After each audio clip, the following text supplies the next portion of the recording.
प्रस्तुत वीडियो में NCERT कक्षा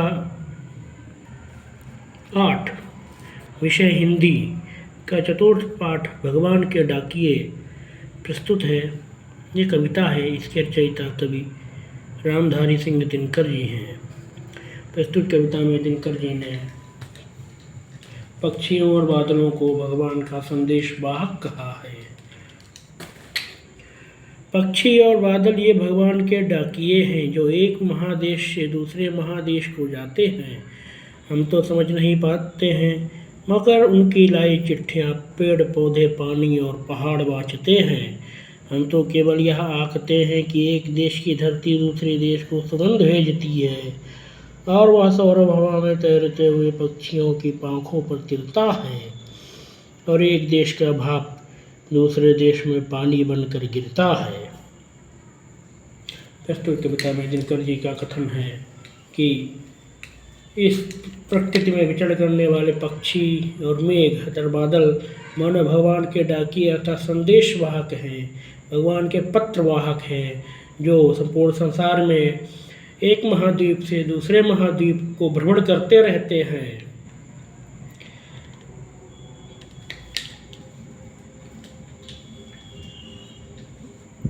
कुछ पक्षी एक महाद्वीप से दूसरे महाद्वीप को जाते हैं तो वो अपने साथ कुछ ऐसी विशेषताएं ले जाते हैं जिससे दोनों स्थानों में उन विशेषताओं का आदान प्रदान होता है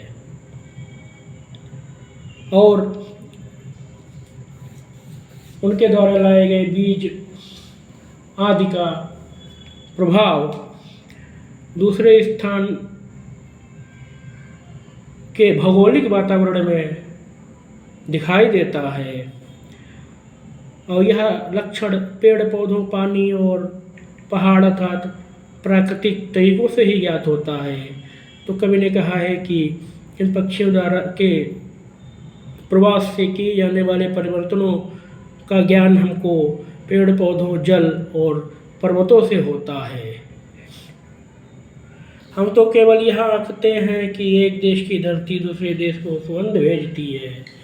सामान्यतः मनुष्य केवल ऐसा सोचते हैं कि एक स्थान विशेष पर उगे हुए पुष्पों की सुगंध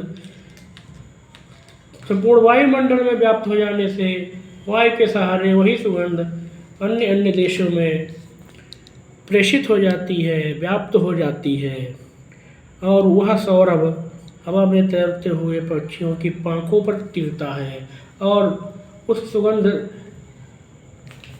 तथा उस सुगंधित पुष्प का पराग पक्षियों के पंख के द्वारा एक स्थान से दूसरी स्थान की ओर संचित होता है, जिसको विज्ञान की भाषा में परागण कहते हैं।